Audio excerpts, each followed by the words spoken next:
ओ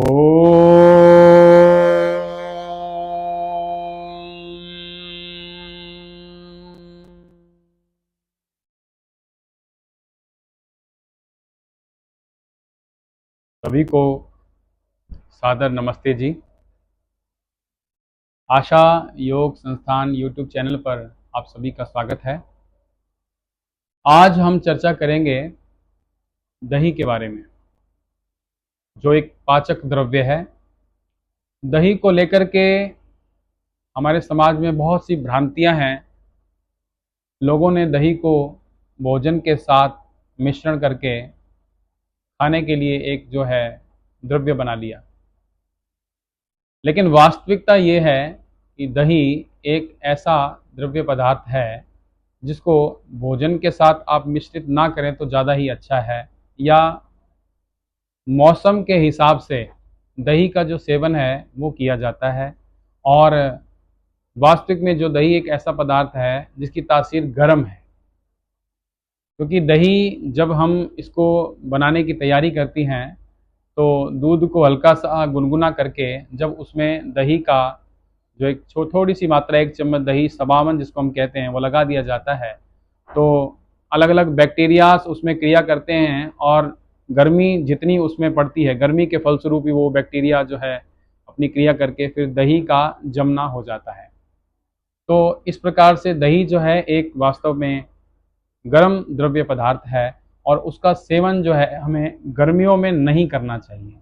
जैसे आजकल सावन का महीना चल रहा है और उसके बाद फिर भादों का महीना है, तो सावन और भादों ये महीने भी गर्म ही हैं। तो इन महीनों में भी हमें दही का सेवन नहीं करना चाहिए। और हमारे बुज़ुर्ग लोग हमें ये बताते थे कि चौमासा जब होता है तो इसमें जो है गाय और भैंस, ये सब जो पशु हैं, इनका दूध भी कम हो जाता है। और इन महीनों में वास्तव में भी दूध दही का सेवन ना ही करेंगे, डेयरी प्रोडक्ट्स का सेवन ना ही करें तो ज़्यादा अच्छा है। और हम अब सवाल ये है कि दही का सेवन कब करना चाहिए। तो दही का सेवन जो है जो ज़्यादा हमारे शरीर के लिए हितकर है वो है सर्दियों में।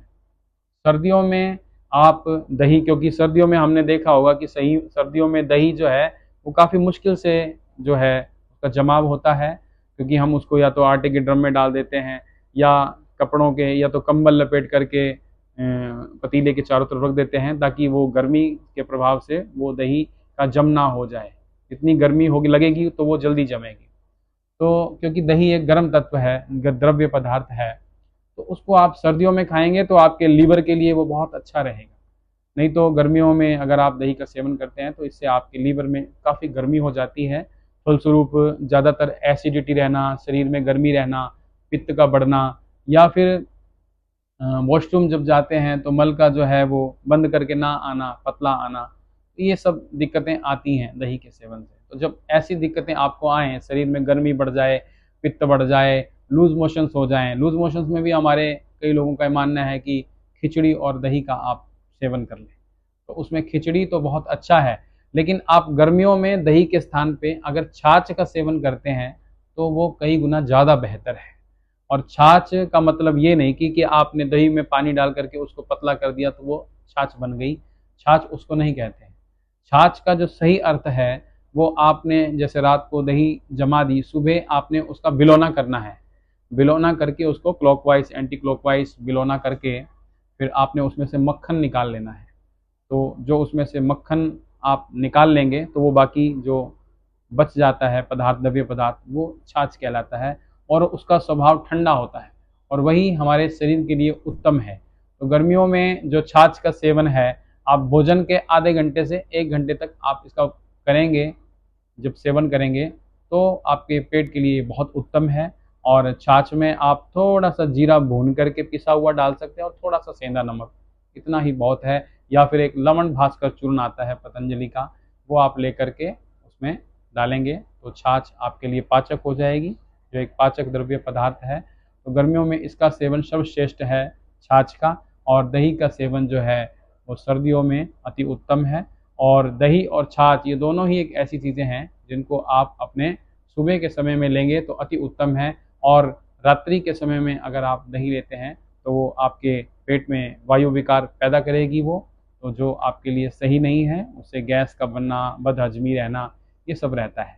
तो इसलिए हर पदार्थ जो हैं वो एक निश्चित समय काल के हिसाब से आपको सेवन करने चाहिए, और निश्चित जो हैं ऋतुएं उनके लिए, जैसे कि मैंने आपको बताया कि दही का सेवन कब करना है, छाछ का सेवन कब करना है, और दिन के कौन से समय में करना है, कौन से समय में नहीं करना है, इन सब बातों का आपको ज्ञान होना चाहिए, तभी हम स्वस्थ जीवन जी सकते हैं। और आपसे अंत में मैं यही प्रार्थना करूंगा कि ज़्यादा से ज़्यादा आप आशा योग संस्थान यूट्यूब चैनल से जुड़ें, और उसमें बेल आइकॉन का जो बटन है वो आप ज़रूर दबाएं, और जितनी भी नोटिफिकेशंस आती हैं उनके ऊपर आप क्लिक करें। आपका बहुत बहुत धन्यवाद। ओम।